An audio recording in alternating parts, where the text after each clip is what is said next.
মানুষ যখন তার নামাজকে ভুলবে না তখন সে অপরাধকে ভুলে যাবে। আর মানুষ যখন তার নামাজকে মনে রাখতে পারবে তখন সে এটা মনে রাখতে পারবে যে আমি অপরাধ করব না। একজন মানুষ যখন 5 ওয়াক্ত নামাজকে মনে রাখতে পারবে যে আমার জোহরের সময় হয়ে গেছে, আমার আসরের সময় চলে আসতেছে, আমি নাঙ্গুলকোট থেকে কুমিল্লার দিকে যাব, দিনের বাজে 3:30, লাকসাম নেমে গেলাম 4টা বাজে, এই রে বাসটা চলে যাচ্ছে, চিন্তা করবে সে 4:20 হচ্ছে জামাত, বাসে উঠলে আমার জামাত শেষ, 20 মিনিট পরে উঠবো।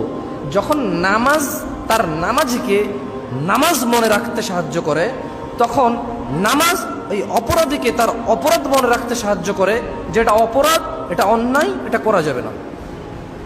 এইভাবে নামাজ হেল্প করতে পারে। একজন মানুষ যখন দিনে 5 বার নামাজকে মনে রাখতে পারে তখন সে তার সমস্ত কর্মকাণ্ডই কি মনে রাখতে পারে, আশা করা যায়। এজন্যই নামাজ অত্যন্ত গুরুত্বপূর্ণ একটি